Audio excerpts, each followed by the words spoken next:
Right Bharat Pakistan యుద్ధం ప్రారంభమైంది. నిన్న ఆపరేషన్ సింధూర్ ప్రారంభమైంది. ఇటు అర్ధరాత్రి అదను చూసి ఇండియన్ ఆర్మీ పాకిస్తాన్ ఫోర్సెస్ లోపలికి వెళ్ళి అక్కడ ఎయిర్ స్ట్రైక్స్ చేసింది. మొత్తంగా కూడా మనం చూస్తే ఇటు ఆపరేషన్ సింధూర్లో భాగంగా భారత్ క్షిపణి దాడులతో పాక్ ఒక్కసారిగా ఉలిక్కి పడింది. అక్కడ ఉన్న ఉగ్రవాద సంస్థలపై భారత్ మేజర్గా అటాక్ చేసింది. ఇక భారత్ మెరుపు దాడులు లాహోర్, సియోల్కోట ఎయిర్పోర్ట్లు కూడా మూసివేశారు. ఈ దాడులతో ఇక పాక్ ఇప్పటికే అప్రమత్తమైంది. పాకిస్తాన్ ప్రభుత్వం ఇటు వైద్యులకు సంబంధించిన సెలవులను కూడా రద్దు చేసింది. భారత్ పాకిస్తాన్ యుద్ధం ప్రారంభం కావడంతో ఆపరేషన్ సింధూర్ను ప్రారంభించింది. భారత ప్రభుత్వం అర్ధరాత్రి అదును చూసుకొని పాక్ పై దాడులు చేసింది. పాకిస్తాన్లోని 100 కిలోమీటర్ల వరకు దూరం వెళ్లి భారత ఆర్మీ 9 చోట్ల ఈ దాడులు చేసింది. భారత దాడులతో వణికిపోయింది పాకిస్తాన్ ఇప్పటికే రక్షణ చర్యలను కూడా ప్రారంభించింది. వైద్య సేవలను ముమ్మరం చేసింది. వైద్యులకు ఇచ్చిన సెలవులను కూడా ఇప్పటికే రద్దు చేసింది పాకిస్తాన్.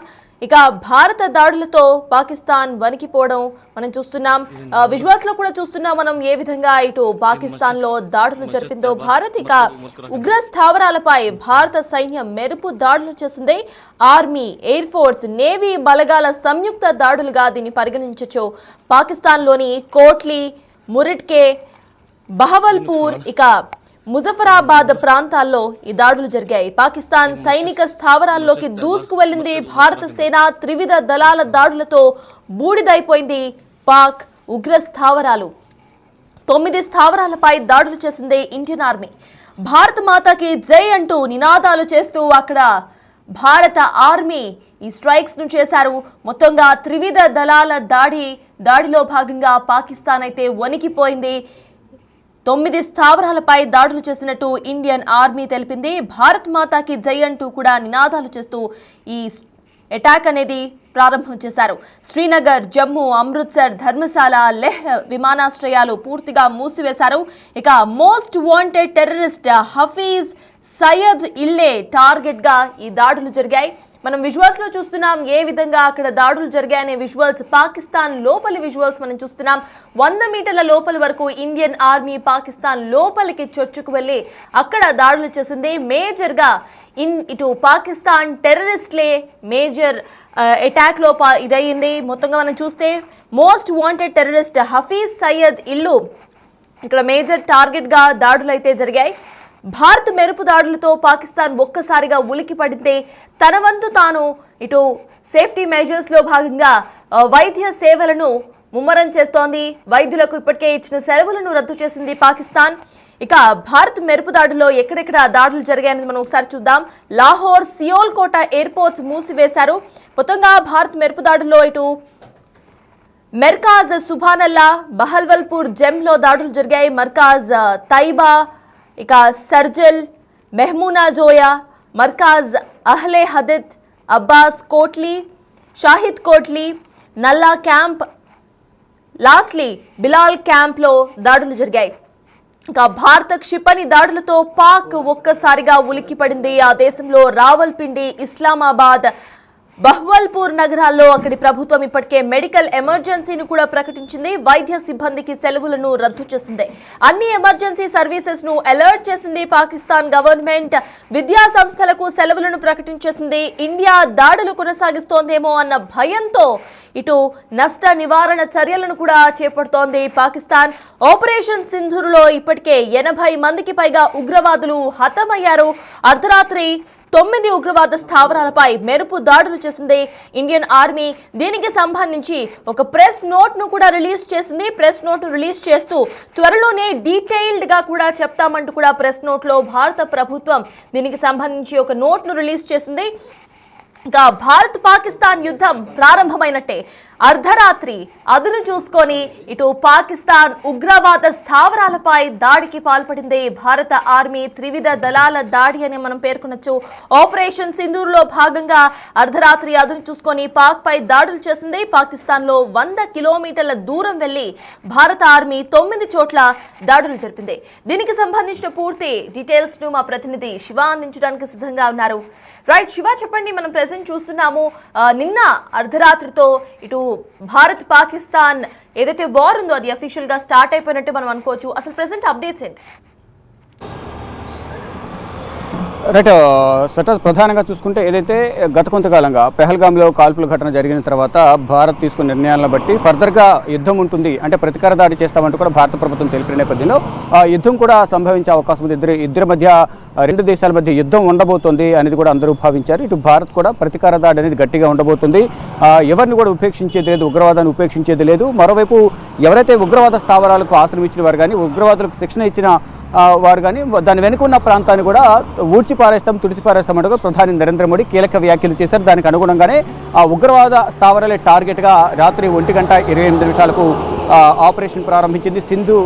ఆపరేషన్ సింధూర్ పేరుతో ఈ ఆపరేషన్ స్టార్ట్ చేసి దానిలో భాగంగా ఉగ్రవాద స్థావరాలపై అంటే 5 ప్రాంతాల్లో 9 ఉగ్రవాద స్థావరాలపై టార్గెట్గా చేసుకుని వారు దాడులు జరిగాయి. ఉగ్రవాద స్థావరాలపై కేవలం ఉగ్రవాద స్థావరాల మీదే దాడి చేసినట్టు తెలుస్తుంది. ఎటువంటి సైనిక స్థావరాలపై అటాక్ జరగలేదు. అంటే ఉగ్రవాదాన్ని భూస్థాపితం చేస్తాం, ఎక్కడున్నా సరే వెతికి పట్టుకుని మరి శిక్షిస్తామనేది భారత్ ప్రధానంగా ప్రతి ఒక్కరికి అందరికీ కూడా చెప్తూ ఉంది. దానిలో భాగంగానే త్రివిధ దళాధిపతులతో సమావేశం నిర్వహించడం కానీ, హోంశాఖ కార్యదర్శి, రక్షణ శాఖ కార్యదర్శి సమావేశం కావడం, మరోవైపు ఈరోజు దేశవ్యాప్తంగా డ్రిల్స్ నిర్వహించాలని అందరికీ ఆదేశాలు జారీ చేయడం, నిన్న హోంశాఖ కార్యదర్శి ఆధ్వర్యంలో అన్ని రాష్ట్రాల సీఎస్లతో సమావేశమై ఈరోజు మాక్ డ్రిల్ నిర్వహించాలి, విపత్తు వస్తే కనుక అంటే వైమానిక దాడులు జరిగితే కనుక దాని నుంచి ఎలా రక్షించుకోవాలి అనే అంశాలపై కూడా అవగాహన కల్పిస్తూ అందరూ మాక్ డ్రిల్లో పాల్గొనాలంటూ కూడా ఇటు కేంద్ర ప్రభుత్వం రాష్ట్ర ప్రభుత్వాలకు ఆదేశాలు జారీ చేసింది. దానికి అనుగుణంగానే అందరూ కూడా మాక్ డ్రిల్ ఉంటుంది, ఇప్పట్లో అటాక్ ఉండదు పాకిస్తాన్ పైన అని అందరూ కూడా భావించారు. కానీ అనూహ్యంగా భారత్ తీసుకున్న నిర్ణయాలను ఏ సమయంలో కూడా అంచనా వేయలేని పరిస్థితుల్లో పాకిస్తాన్ ఉంది. ఈ నేపథ్యంలోనే అనూహ్యంగా రాత్రి 1:28 టైంలో భారత్ అటాక్ చేసింది. అంటే గతంలో మనం చూసుకుంటే కనుక ఏదైతే కాల్పుల ఘటన జరిగిన తర్వాత భారత్ తీసుకున్న కఠిన నిర్ణయాల వల్ల అసహనం, అసంతృప్తి, ఆగ్రహం వ్యక్తం చేస్తూ పాకిస్తాన్ సైన్యం పాకిస్తాన్ సరిహద్దుల్లో కాల్పుల విరమణ ఒప్పందాన్ని ఉల్లంఘించి కాల్పులకు తెగబడుతుంది. ఎట్ ద సేమ్ టైం వారు అర్ధరాత్రి సమయంలో ఏ సమయంలో అయితే వారు అటాక్ చేసి భారత సైన్యం పైన, భారత ఆర్మీ చెక్ పోస్టుల పైన దాడి చేశారో అదే సమయంలో భారత్ కూడా పాకిస్తాన్కు ఊహించని దెబ్బ కొట్టింది అనేది కూడా ప్రధానంగా అందరూ భావిస్తున్నారు. దీనికి సంబంధించి అందరూ కూడా ఇటు మిత్ర దేశాలు కానీ ఇటు దేశవ్యాప్తంగా కూడా ప్రశంసల వర్షం కురిపిస్తున్న పరిస్థితి కనిపిస్తుంది భారత్ తీసుకున్న నిర్ణయాల పట్ల, ఈ అటాక్ పట్ల. అయితే మరికొంతమంది ఒకడుగు ముందుకేసి ముందు భారత్తో యుద్ధానికి దిగితే ఇది కేవలం శాంపుల్ మాత్రమే. ఒకవేళ యుద్ధానికి కాలు దూకితే మాత్రం ప్రపంచ పట్టణంలో పాకిస్తాన్ పేరే ఉండదు, ఆ భూభాగమే ఉండదు, తుడిచిపెట్టుకుపోతుంది అనేది కూడా కొంతమంది నిపుణులు కానీ అంచనా వేస్తున్న పరిస్థితి కనిపిస్తోంది. ఈ నేపథ్యంలోనే అంటే ఒకవైపు భారత్ దాడి చేస్తున్న నేపథ్యంలో, అటాక్ చేస్తున్న నేపథ్యంలో అంటే ఏం చేయకుండా ఉంటే చేతకానితనంగా మన దగ్గర సామర్థ్యం లేదని అందరూ భావిస్తారు. ఈ నేపథ్యంలోనే దాడి చేయాల్సిన అవసరం ఉందనేది కూడా కొంత ప్రెజర్ కూడా పాకిస్తాన్ ప్రభుత్వం పైన, పాకిస్తాన్ సైన్యం పైన కూడా ఉంది. ఈ నేపథ్యంలో వారు కూడా అటాక్ చేసేందుకు సిద్ధమయ్యారు. ఇటు సరిహద్దులో కాల్పులకు దిగుతున్న పరిస్థితి కనిపిస్తోంది. ఇప్పటికే కొంత ఏదైతే లష్కర్-ఏ-తోయిబాకు సంబంధించి కానీ ఇతర కొంతమంది కీలక నేతలు చనిపోయారు అనే ఒక ప్రచారం అయితే జరుగుతోంది. లష్కర్-ఏ-తోయిబాకు సంబంధించిన చీఫ్ కానీ, మరోవైపు ఏదైతే గతంలో సింధు నది జలాలను ఒప్పందాన్ని విరమించుకునే నేపథ్యంలో పాకిస్తాన్కి నీటిని ఆపేస్తే మోదీ శ్వాస ఆపేస్తామంటూ ఎవరైతే వ్యాఖ్యలు చేశారో ఆ వ్యక్తి ఈ దాడుల్లో మరణించారని ఒక ప్రచారం జరుగుతుంది. కానీ దానికి సంబంధించి పాకిస్తాన్ ప్రభుత్వం కానీ పాకిస్తాన్ సైనికాన్ని ధృవీకరించాల్సి ఉంటుంది. దీనికి సంబంధించి అధికారిక ప్రకటన రావాల్సి ఉంటుంది. కానీ అనేక మంది ఈ అటాక్లో చనిపోయారనేది కూడా ప్రధానంగా తెలుస్తూ ఉంది. మొత్తంగా చూసుకుంటే అంటే ఎప్పుడెప్పుడు అటాక్ చేస్తారు అనేది కూడా పాకిస్తాన్ భయపడుతూ ఉంది. దానిలో భాగంగా ఇది జస్ట్ శాంపుల్ మాత్రమే, అటాక్ చేయడం మాత్రమే అనేది కూడా చూడాల్సి ఉంది. అంటే యుద్ధం అనేది ఇంకా ముందు ఎక్కువగా ఉండే అవకాశం ఉంటుంది. అంటే ఈ నేపథ్యంలోనే ముందుగానే నిర్ణయించుకున్న ప్రణాళిక ప్రకారం ఒకవైపు మాక్ డ్రిల్ నిర్వహించాలి, మరోవైపు అటాక్ చేయాలనే భావనలో ముందే ప్రభుత్వం ఉంది. దానిలో భాగంగానే అంటే ఇప్పుడు అటాక్ చేసింది. ప్రతి దాడి జరిగేటప్పుడు వైమానిక దాడులు జరిగితే కనుక ప్రతి దాడి ఆ సమయంలో సాధారణ పౌరులు ఏ విధంగా వారిని రక్షించుకోవాలి, వైమానిక దాడులు కానీ ఇతర ఏమైనా దాడులు జరిగితే ఎయిర్ సైరన్ మోగించడం కానీ, మరోవైపు సురక్షిత ప్రాంతాలకు తరలి వెళ్ళడం, ఇటు ఏదో జమ్మూ కాశ్మీర్ పరిసర ప్రాంతాల్లో ఉన్న ప్రజలందరూ కూడా పలు సూచనలు చేశారు. బంకర్లను శుభ్రం చేసుకుని క్లీన్ చేసుకుని అందరూ కూడా దానిలో వెళ్ళి ఆశ్రయం పొందాలి, అందరూ అక్కడే ఉండాలనేది ప్రధానంగా ప్రభుత్వం ఆదేశాలు జారీ చేసింది. దానికి అనుగుణంగానే ప్రధానంగా జమ్మూ కాశ్మీర్ సరిహద్దులో ఉన్న శ్రీనగర్ కానీ, పుల్వామా కానీ, బారాముల్లా, పూంచ్, యూరి సెక్టర్లలో ఉన్న ప్రజలందరూ కూడా వారు ముందుగానే ఏదైతే పుల్వామా అటాక్ జరిగిందో 2019లో సైనికుల వాహనంపై ముందుగా ఒక పథకం ప్రకారం ఒక ముందుగా నిర్ణయించుకున్న దాని ప్రకారం సైనిక వాహనంపై దాడి జరిగింది. ఆ సందర్భంలో 40 మందికి పైగా కూడా సైనికులు మృతి చెందారు. అప్పటి నుంచి కూడా అటువంటి సీజ్ ఫైర్స్ కానీ ఉగ్రవాదుల దాడి కానీ జరిగే అవకాశం ఉందని భయం, ఆందోళన వ్యక్తం చేసిన అక్కడున్న ప్రజలందరూ కూడా బంకర్స్ను నిర్మించుకున్న టన్నెల్స్, అండర్ గ్రౌండ్ టన్నెల్స్ నిర్మించుకుని ఒకవేళ అటువంటి ఘటనలు జరిగితే వాటి నుంచి కాపాడుకునేందుకు రక్షణ పరంగా కూడా వారు కొన్ని నిర్మాణాలు చేపట్టుకున్నారు. దానిలో భాగంగానే ఈ ఏదైతే కొంతమంది మ్యాన్హోల్స్లు దాక్కోవడం కానీ మరికొంతమంది బంకర్లు నిర్మించుకుని బంకర్లలో వారు ఆశ్రయం పొందుతున్నారు. దానిలో భాగంగా ప్రతి ఒక్క ఇంటికి కూడా బంకర్ ఉంది. ఈ నేపథ్యంలోనే ప్రతి ఒక్కరు కూడా బంకర్లో తలదాచుకోవాలనేది కూడా భారత ప్రభుత్వం ఆదేశాలు జారీ చేసింది. దానికి అనుగుణంగా వారందరూ కూడా అక్కడే వెళ్లేందుకు సిద్ధంగా ఉన్నారు. ఇక మరోవైపు మొత్తం 244 జిల్లాలు 259 ప్రాంతాల్లో ఈ మాక్ డ్రిల్ నిర్వహించాలి. మరోవైపు అంటే అన్ని రాష్ట్రాల్లో మాక్ డ్రిల్ నిర్వహించాలనుకున్నప్పటికీ కూడా ఎఫెక్టెడ్ ఏరియాస్ ఏవైతున్నాయో ఆ ఎఫెక్టెడ్ ఏరియాలను కేటగిరీగా డివైడ్ చేశారు. ఢిల్లీ కేటగిరీ 1లో ఉంది, అలాగే కేటగిరీ 2లో ఇటు విశాఖపట్నం, హైదరాబాద్, ఇతర కొన్ని ప్రాంతాలు కేటగిరీ 2లో ఉన్నాయి. ఈ నేపథ్యంలోనే ప్రధానంగా ఏదైతే భారత్ అటాక్ చేసిందో ఆ అటాక్కు ప్రతీకార దాడి అనేది పాకిస్తాన్ చేసే యోచనలో ఉన్నట్టుగా తెలుస్తుంది. ఈ నేపథ్యంలోనే ఆ దాడిని ఏ విధంగా ఎదుర్కోవాలి అనే అంశాలపై ఇక్కడ ముందుగానే సిద్ధంగా ఉంది. దానికి సంబంధించి త్రివిధ దళాధిపతులందరూ కూడా త్రివిధ దళాలనేవి కూడా సిద్ధంగా ఉన్నాయి. ఈ నిన్న రాత్రి జరిగిన ఏదైతే అటాక్ ఉందో దానిలో వాయుసేన కీలక పాత్ర పోషించని చెప్పాలి. అంటే అందరూ కూడా ఉమ్మడి నిర్ణయాలు తీసుకున్నారు. ఉమ్మడి సహకారంతోనే ఈ దాడి సాధ్యమైందనేది కూడా అందరూ చెప్తున్నారు. దానికి సంబంధించి ప్రధాని నరేంద్ర మోడీ నిత్యం మానిటరింగ్ చేస్తున్నారు. నిన్నటి నుంచి కూడా మొత్తం మానిటరింగ్ చేస్తూ ఏం జరుగుతుంది ఏంటి అనేది కూడా నిరంతరం అక్కడున్న ఆర్మీ అధికారుల నుంచి సమాచారం సేకరిస్తున్నారు బోర్డర్స్ నుంచి. మరోవైపు ఇటు పాకిస్తాన్ కూడా బోర్డర్స్ వద్ద కాల్పులకు తెగబడుతోంది. మరి అంటే ఏదైతే అటాక్ జరిగిందో అటాక్ చేసిన దగ్గర నుంచి ఇటు పాకిస్తాన్ బోర్డర్ వద్ద ఆ పాకిస్తాన్ ఆర్మీ కూడా ఆ కాల్పులను ప్రారంభించిన పరిస్థితి కనిపిస్తుంది. మొత్తంగా చూసుకుంటే ఏదైతే అంటే ఒకవైపు నిన్నటి మధ్యాహ్నం వరకు ఆ 2 డ్యాములకు సంబంధించి వాటర్ని నిలిపేసి నీటికి సంబంధించి కష్టాలు పాకిస్తాన్కి ఎదురు కాబోతున్నాయా అనేది ప్రపంచవ్యాప్తంగా కూడా చర్చ జరుగుతున్న సందర్భంలో ఒక్కసారిగా మధ్యాహ్నం సమయంలో 28,000 క్యూసెక్ల నీటిని ఒక్కసారి విడుదల చేయడం, దాని ద్వారా అక్కడ లోతట్టు ప్రాంతాలు కూడా జలమయమయ్యే అవకాశం ఉందని కూడా ఒక సంకేతాన్ని పంపడం, అక్కడున్న ప్రభుత్వ అధికార యంత్రాంగం అంతా కూడా ఆ విధంగా డైవర్ట్ చేయడం. మరోవైపు ఇటు దేశవ్యాప్తంగా భారతదేశవ్యాప్తంగా మాక్ డ్రిల్ నిర్వహిస్తున్నాం, అందరూ కూడా తగిన జాగ్రత్తలు తీసుకోవాలంటూ కూడా ప్రజలకు సూచనలు చేయడం, వారందరూ కూడా ప్యానిక్ కాకుండా భయపడకుండా వారందరూ కూడా ఆ ఊహల్లో అంటే ఏ విధంగా ఉంటుంది మాక్ డ్రిల్ అనేది కూడా అందరూ ఊహించుకుంటూ ఏ విధంగా చేస్తారు, మనం ఏ విధంగా దాంట్లో పాల్గొనాలి అనే దానిలో అందరూ కూడా లీనమైపోయి ఉన్నారు. దానికి సంబంధించి ఈరోజు సాయంత్రం అనేది మాక్ డ్రిల్ ఉంది. కానీ ఈలోపే అటాక్ చేయడం అంటే ముందుగానే ఒకవేళ అటాక్ చేస్తే ప్రతి దాడి అనేది ఉంటుంది పాకిస్తాన్ నుంచి, దాన్ని ఏ విధంగా ఎదుర్కోవాలి అనేది కూడా భారత ప్రభుత్వం భావించింది. దానిలో భాగంగానే మాక్ డ్రిల్ నిర్వహించబోతోంది. దానికన్నా ముందే ఒక అటాక్ అనేది జరిగిపోయింది. అంటే దీన్ని యుద్ధంగా భావించలేము ఎక్కడ కూడా. కేవలం దాడి ఏదైతే జరుగుతుందో అంటే కామన్గా దాడులు జరుగుతాయి, దానిలో ఉగ్రవాద స్థావరాలనే టార్గెట్గా చేసుకుని అక్కడ అటాక్ మొదలైంది. ఇక యుద్ధం ప్రకటిస్తే కనుక అది ఇంకా మరింత భీకరంగా ఉండే అవకాశం అయితే కనిపిస్తుంది. 1971లో ఏ విధంగా అయితే జరిగిందో దాన్ని మించి ఉండే అవకాశం అయితే ప్రధానంగా ఇప్పుడు కనిపిస్తూ ఉంది.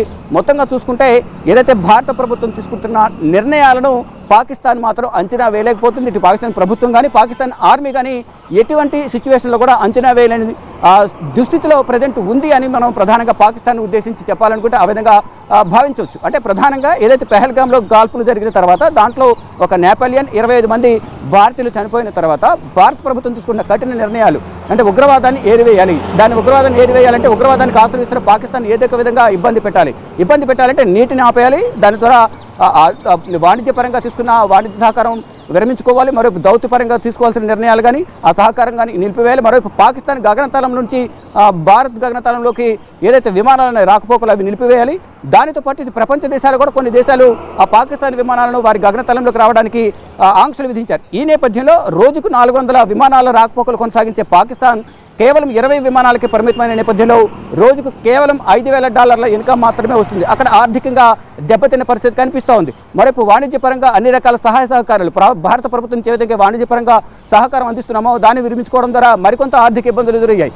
మొత్తంగా చూసుకుంటే ఆర్థికంగా ముందు కుదేలయ్యేలాగా భారత్ నిర్ణయాలు పాకిస్తాన్ పట్ల తీసుకున్నారు. ఈ నేపథ్యంలోనే ఆర్థికంగా కూడా అతలకుతలమవుతున్న పాకిస్తాన్ పరిస్థితి ప్రజెంట్ సిచ్యువేషన్ ఉంది. మరోవైపు ఏదైతే భారత్ ఎప్పుడు అటాక్ చేస్తుంది ఎటు నుంచి వస్తుంది అనేది కూడా ఊహించిన విధంగా వారు ఉన్నారు పాకిస్తాన్ వారు. కానీ ఆ సందర్భంలో అంతర్యుద్ధం కొనసాగుతుంది. మరోవైపు ఇది టీపీటీ కానీ తెహ్రీక్ తాలిబాన్ పాకిస్తాన్ కానీ మరోవైపు BLA బలూచ్ లిబరేషన్ ఆర్మీ రెండు కూడా దాడి చేస్తున్న నేపథ్యంలో పాకిస్తాన్ ఆర్మీ ప్రాణాలు కోల్పోతున్న పరిస్థితి కనిపిస్తుంది. ఈ నేపథ్యంలో ఒకవైపు అంతర్యుద్ధం కొనసాగుతుంది, మరోవైపు భారత్ ఎప్పుడు అటాక్ చేస్తుందో వారు ఊహించని పరిస్థితి కనిపిస్తుంది. వాళ్ళు ఊహకందని విధంగా రాత్రి అనుకున్న టార్గెట్ను రీచ్ అయ్యి ఉగ్రవాద స్థావరాలపై దాడి చేయడంతో దాదాపు 80 మంది వరకు కూడా ఉగ్రవాదులు చనిపోయినట్లు కూడా తెలుస్తుంది. దాంట్లో ఎవరైతే పాకిస్తాన్కు సంబంధించిన లష్కర్-ఏ-తోయిబాకు సంబంధించిన చీఫ్ ఎవరుతున్నారో అతను సింధు జలాలను ఆపేస్తే మోడీ శ్వాసను ఆపేస్తామంటే ఏదైతే వ్యాఖ్యలు చేశారో అతని గురించి మాత్రం కొంత ప్రచారం జరుగుతుంది. అతను ఈ దాడుల్లో ప్రాణాలు కోల్పోయారు అనేది కూడా కొంత ప్రచారం అయితే జరుగుతుంది. కానీ దానికి సంబంధించి పాకిస్తాన్ ప్రభుత్వం కానీ పాకిస్తాన్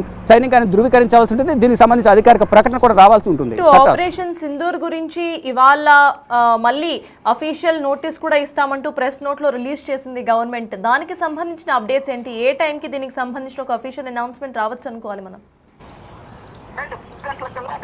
రైతు 10 గంటలకల్లా డెఫినెట్గా ఒక అఫీషియల్ అనౌన్స్మెంట్ ఉండే అవకాశం కనిపిస్తుంది. దానితో పాటు ఈ రోజు ఉదయం 11 గంటలకు కేంద్ర కేబినెట్ సమావేశం కూడా ఉంది. కేంద్ర కేబినెట్ సమావేశం ఉన్న నేపథ్యంలో రాత్రి ఏదైతే అటాక్ జరిగిందో అటాక్ గురించి, అటాక్లో పాకిస్తాన్ ఎంతవరకు నష్టపోయింది ఏంటి, దానివల్ల ఎంతవరకు ప్రభావితమైంది, ఉగ్రవాద స్థావరాలను భూస్థాపితం చేయడంలో మనం సక్సెస్ అయ్యామా లేదా అనేది కూడా ఈ క్యాబినెట్లో ప్రధానంగా చర్చించే అవకాశం అయితే కనిపిస్తోంది. దానికన్నా ముందు 10 గంటలకు దీనికి సంబంధించి ఒక అధికారిక ప్రకటన కూడా ఉంటుంది అనేది కూడా ఒక సమాచారం అయితే అందుతుంది. దానికి సంబంధించి అంటే ఒకవైపు భారత్ అటాక్ చేసిన నేపథ్యంలో 9 ప్రాంతాల్లో 9 స్థావరాల్లో 5 ప్రాంతాల్లో ఏదైతే స్థావరాలు ఉగ్రవాద స్థావరాలు అయితే ఉన్నాయో 9 స్థావరాలు 5 ప్రాంతాల్లో ఏదైతే పీఓకేలో జమ్మూ కాశ్మీర్కి సంబంధించిన పాక్ ఆక్రమిత కాశ్మీర్ ఏదైతే ఉందో ఆ ప్రాంతాల్లో ఉగ్రవాద స్థావర కార్యకలాపాలు అనేవి రోజు రోజుకు ఎక్కువ అవుతున్నాయి. అక్కడే ఉగ్రవాదానికి సంబంధించిన శిక్షణ కార్యక్రమాలు ఉంటున్నాయి. అక్కడే ఆశ్రయం పొందుతున్నారు. అక్కడ నుంచి ఆశ్రయం పొంది వచ్చి భారత్ మీద అటాక్ చేస్తున్న పరిస్థితి కనిపిస్తుంది. ఈ రీసెంట్గా జరిగిన ఏదైతే ది రెసిస్టెన్స్ ఫోర్స్ కూడా లష్కర్ ఏ తోయిబా ఐసిస్ అనుబంధ సంస్థగా వ్యవహరిస్తూ 2019లో 370 ఆర్టికల్ రద్దు తర్వాత వారు తెర మీదకి వచ్చారు. అక్కడ జమ్మూ కాశ్మీర్ ప్రజలను వారి కబంధ హస్తాల్లో ఉంచుకునే విధంగా కూడా వారు వ్యవహరించారు. కానీ టూరిజం డెవలప్మెంట్ కావడంతో రోజు రోజుకు అక్కడ ఉన్న ప్రజలు కూడా ఆర్థికంగా బలోపేతమవుతున్నారు, కొంచెం బలం పుంజుకున్నారు. ఈ నేపథ్యంలో వారు ఎక్కడ మన మాట వినరు అనే ఉద్దేశంతో వారందరినీ కూడా మళ్ళీ వారి గుప్పిట్లో పెట్టుకునే విధంగా వ్యవహరించాలనే ఉద్దేశంతో 3 ప్రాంతాల్లో రెక్కీ నిర్వహించి ఎక్కడైతే భద్రత తక్కువ ఉంటుందో అక్కడ భద్రత తక్కువ ఉన్న బైసరన్ వ్యాలీని ఎంచుకున్నారు. 15వ తేదీన దీనికి సంబంధించి రెక్కీ నిర్వహించి వారం రోజుల తర్వాత అటాక్ జరిగింది. అక్కడ భద్రత తక్కువ ఉంటుంది. దానికి సంబంధించి అక్కడ ఉన్న స్థానికులు కూడా సహకరించారని కూడా సమాచారం ఎన్ఐఏ వద్దుంది. దానికి సంబంధించి దర్యాప్తు ఇప్పటికే ఒక దిశగా వచ్చినట్టుగా కూడా తెలుస్తోంది. కంప్లీట్గా కొంతమంది ఎవరైతే అనుమానితులు ఉన్నారో సహకరించారో వారికి సంబంధించి కూడా కొంత సమాచారం ఇంటెలిజెన్స్ నుంచి సమాచారం అందిన నేపథ్యంలో ఎన్ఐఏ వారిని కూడా విచారించినట్టు తెలుస్తుంది. ఈ నేపథ్యంలోనే స్థానికుల సహకారంతోనే బైసరన్ వ్యాలీ కాల్పులు జరపగలిగారు. కాబట్టి ఇప్పుడు స్థానికులు ఎవరు కూడా వారికి సహకరించొద్దు, ఎవరైతే దక్షిణ కాశ్మీర్లో ఉగ్రవాదులు నక్కి ఉన్నారని సమాచారం అందుతుందో వారికి ఎవరు సహకరించొద్దు అనేది కూడా ఎన్ఐఏ తెలియజేసింది. దానిలో భాగంగా ఒక పక్కన సెర్చ్ ఆపరేషన్ కొనసాగుతుంది. కొండ ప్రాంతాల్లో సింధు నది పరివాహక ప్రాంతం కానీ, ఇటు మరోవైపు జేలాం నది పరివాహక ప్రాంతాల్లో, ఇటు పుల్వామా కానీ, పెహల్గాం కానీ, ఇతర కాశ్మీర్ జమ్మూ కాశ్మీర్ ప్రాంతాల్లో ఈ ఉగ్రవాదుల కోసం ఎక్కడ నక్కి ఉన్నారో అడవి ప్రాంతంలో ఎత్తైన చెట్లు కానీ ఆ నీటి మధ్య కొండల మధ్య ఎక్కడ నక్కి ఉన్నారనే సమాచారంతో వారందరూ కూడా సెర్చ్ ఆపరేషన్ కొనసాగుతుంది. మధ్య మధ్యలో వర్షాలు రావడం వల్ల వాతావరణం అనుకూలించక సెర్చ్ ఆపరేషన్ అనేది కొంత అడ్డంకిగా మారింది. కానీ ఒకవైపు సెర్చ్ ఆపరేషన్ కొనసాగుతుంది, మరోవైపు మాక్ డ్రిల్కు ప్రజలందరినీ కూడా సమాయత్తం చేస్తారు. మరోవైపు పాకిస్తాన్కి సంబంధించిన నీటిని అడ్డుకునే విధంగా కొన్ని నిర్ణయాలు తీసుకున్నారు. ఇదంతా కూడా అందరినీ ఆ వేలోకి తీసుకువెళ్ళి అదును చూసి పాకిస్తాన్ మైండ్ కూడా డైవర్ట్ చేసి భారత ప్రభుత్వం కీలక నిర్ణయం తీసుకుంది. రాత్రి 1:28 అటాక్ ప్రారంభించి 1:44 దీనికి అధికారిక ప్రకటన చేసింది. ఇక దీనికి సంబంధించి అటాక్కు సంబంధించి అటాక్ ఎప్పుడు మొదలైంది, అధికారికంగా ఎన్ని ఫైర్ జెట్స్ మనని వారిపై ప్రయోగించారు క్షిపణులు, అక్కడ నుంచి ఎటువంటి రిప్లై వచ్చింది, ఎంతమంది ఇటు భారతీయులు ఎంతమంది సివిలియన్స్ చనిపోయారు అంటే ఇప్పటివరకు అందుతున్న సమాచారం ప్రకారం జమ్మూ కాశ్మీర్ వారు కూడా అటాక్ చేసిన నేపథ్యంలో ఒక 3 భారతీయులు చనిపోయారని ఒక సమాచారం అయితే అందుతోంది.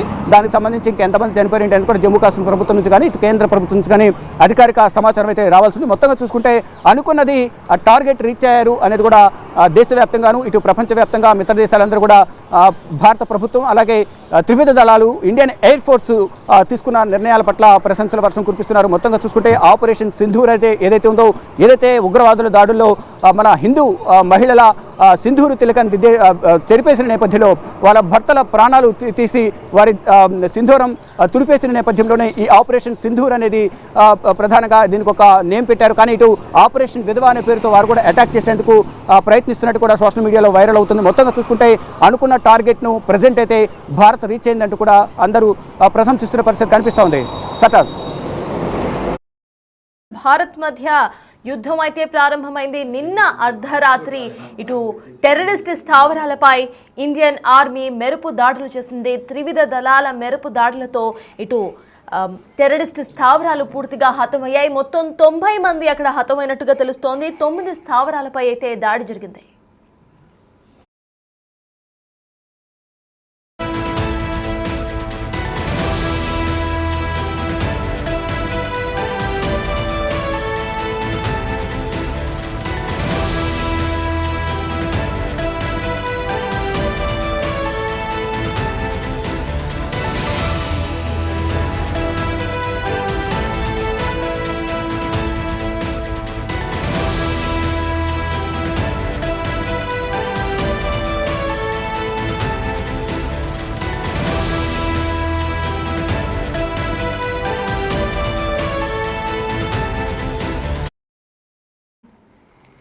ఇక గత నెల పెహల్గాంలో జరిగిన దాడి మనందరికీ తెలిసిందే. పెహల్గాం దాడికి సంబంధించి ఖచ్చితంగా ఇటు రివెంజ్ తీర్చుకుంటాం అంటూ కూడా భారత్ అప్పట్లో ప్రకటించింది. ఇక పెహల్గాం ఉగ్ర దాడిపై భారత్ ప్రతీకార చర్యలు ప్రారంభం చేసింది కూడా. పాకిస్తాన్ ఆక్రమిత కశ్మీర్లో టెర్రరిస్ట్ క్యాంపులపై దాడులను ప్రారంభించింది. పాక్ పై ప్రతీకారం తీర్చుకున్న ఇండియన్ ఆర్మీని మనం ఇప్పుడు చూస్తున్నాం. ఉగ్రవాద శిబిరాలపై మెరుపు దాడులు చేసింది. యుద్ధానికి ముందు ఇండియన్ ఆర్మీ ట్వీట్ కూడా చేసింది. ఆ ట్వీట్ ఒకసారి పరిశీలిస్తే విజయం కోసం సాధన, దాడికి సిద్ధమంటూ పోస్ట్ చేసింది ఇండియన్ ఆర్మీ. ఇక చెప్పినట్టుగానే అర్ధరాత్రి ఇటు పాకిస్తాన్లో ఉన్న ఉగ్ర స్థావరాలపై దాడికి పాల్పడింది. మాట నిలబెట్టుకుంది భారత సైన్యం. అర్ధరాత్రి పాక్ ఉగ్ర స్థావరాలపై విరుచుకుపడింది ఇండియన్ ఆర్మీ. ప్రస్తుతం కొనసాగుతున్న సైనిక చర్యలో భాగంగా ఉదయం 10 గంటలకు ఆర్మీ ప్రెస్ నోట్ ను కూడా రిలీజ్ చేసింది. ఆపరేషన్ సింధూర్ విజయంపై అసలు ఏం మాట్లాడతారు అనే ఉత్కంఠ ఇవాళ 10 o'clock మనకి తెలియబోతోంది. ఇక టెర్రరిస్ట్ శిబిరాలపై ఆర్మీ దాడుల వేళ సోషల్ మీడియాలో వీడియోస్ వైరల్ అవుతున్నాయి. 9 బేస్ క్యాంపులపై దాడి చేసింది ఇండియన్ ఆర్మీ. ఆపరేషన్ సింధూర్ ను పర్యవేక్షించారు ప్రధానమంత్రి నరేంద్ర మోదీ. ఇక ఇప్పటికే ఒక ప్రెస్ నోట్ ను కూడా రిలీజ్ చేశారు. ఇవాళ 10 గంటలకు మీడియా ముఖంగా కూడా మొత్తం ఆపరేషన్ సింధూర్ను డీటెయిల్ గా ఇటు చెప్పుకొస్తామంటూ కూడా ఇండియన్ ఆర్మీ ఇప్పటికే ప్రకటించింది. సో ఉదయం 10 గంటలకు ఇంకా హార్డ్లీ 2 hours మాత్రమే ఉంది. ఈ 2 గంటల తరువాత అసలు 10 గంటలకు జరిగే ఆర్మీ ప్రెస్ మీట్ లో ఏం చెప్పబోతున్నారు అనేది భారతీయులంతా కూడా ఉత్కంఠగా వెయిట్ చేస్తున్న తరుణం అని అనుకోవాలి. పెహల్గాంలో జరిగిన ఉగ్రదాడిలో మొత్తం 25 మంది చనిపోయారు. ఒక నేపాల్ సిటిజన్ కూడా చనిపోయారు. దీనికి ప్రతీకారంగా భారత చర్యలను స్టార్ట్ చేసింది. పాకిస్తాన్ ఆక్రమిత కశ్మీర్లో టెర్రరిస్ట్ క్యాంపులే తమ లక్ష్యంగా ఇటు ఇండియన్ ఆర్మీ వార్ ను ప్రకటించింది. పాక్ పై ప్రతీకారం తీర్చుకున్న ఇండియన్ ఆర్మీ ముందుగా ట్వీట్ కూడా చేసింది. ఆ ట్వీట్ ఒకసారి చూస్తే విజయం కోసం సాధన, దాడికి సిద్ధమంటూ కూడా పోస్ట్ చేసింది. ఇక చెప్పినట్టుగానే దాడికి సిద్ధమయ్యి ఆ తర్వాత విజయాన్ని కూడా పొందింది భారత్. మాట నిలబెట్టుకుంది. అర్ధరాత్రి పాక్ ఉగ్ర స్థావరాలపై విరుచుకుపడింది. మొత్తం 9 మంది అక్కడ హతమైనట్టుగా తెలుస్తోంది. 9 స్థావరాలపై విరుచుకుపడింది భారత ఆర్మీ. ప్రస్తుతం కొనసాగుతున్న సైనిక చర్యలకు సంబంధించి ఇవాళ ఉదయం 10 గంటలకు ఆర్మీ ప్రెస్ మీట్ పెట్టి ఆపరేషన్ సింధూర్ విజయంపై మాట్లాడతారు అని కూడా తెలుస్తోంది. ఇక ఇప్పటికే ఆపరేషన్ సింధూర్ కు సంబంధించిన ఒక ప్రెస్ నోట్ ను కూడా రిలీజ్ చేశారు. ఆ ప్రెస్ నోట్ లో క్లియర్ గా రాసుకొచ్చారు పెహల్గాం లో జరిగిన ఉగ్ర దాడికి సంబంధించి, ఆ టెర్రర్ అటాక్ కు సంబంధించిన రివెంజ్ స్టార్ట్ అయింది అంటూ కూడా మాట్లాడారు. ఇక మొత్తంగా 9 సైట్స్ కు సంబంధించి టార్గెట్ చేశారు. ఆ 9 స్థావరాలను హతం చేసి అందులో 90 మంది హతమైనట్టుగా తెలుస్తోంది. మొన్న జరిగిన పెహల్గాం టెర్రరిస్ట్ అటాక్ లో 25 మంది భారతీయులు, ఒక నేపాలీ చనిపోయారు. దీనికి సంబంధించి ప్రతీకార చర్యగా నిన్న అర్ధరాత్రి ఇటు భారత సైన్యం పాకిస్తాన్ లోపలికి 100 కిలోమీటర్ల లోపలికి చొచ్చుకు వెళ్లి అక్కడ ఉన్న టెర్రరిస్ట్ బేస్ క్యాంప్స్ ఏవైతే 9 బేస్ క్యాంప్స్ ఉన్నాయో వాటి మీద దాడి చేసింది. అందులో 90 మంది హతమైనట్టుగా తెలుస్తోంది.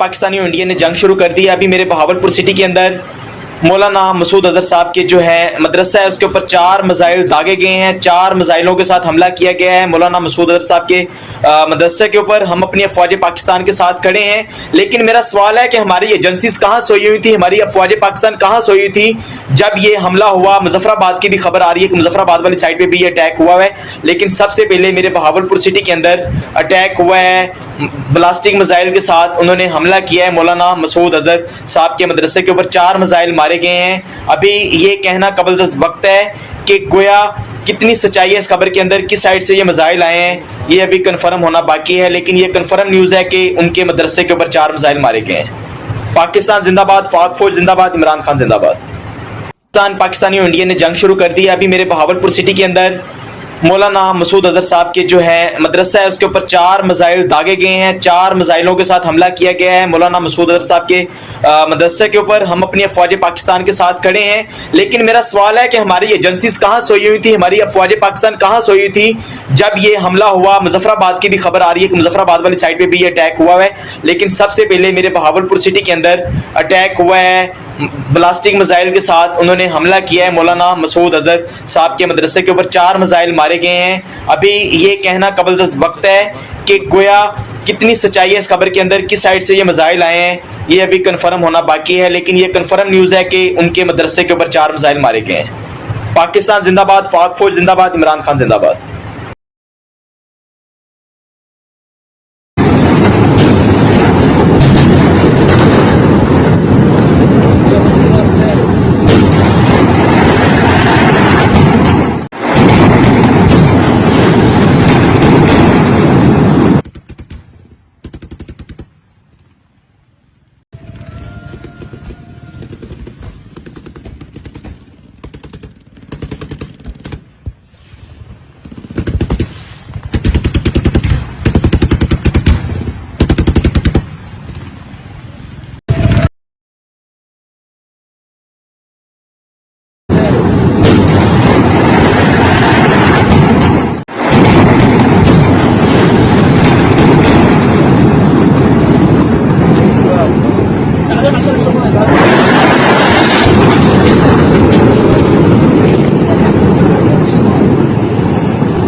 अभी वीडियो कैच होगी?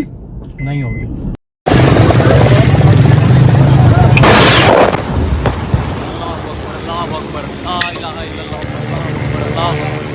खाली के वाली भाई, हाँ देखना अब हम कैसे आ रही है वहां से। ये नुकसान, ये 9 नंबर, ये मस्जिद तैयबा मरकज उमर करा के अंदर ये नुकसान है।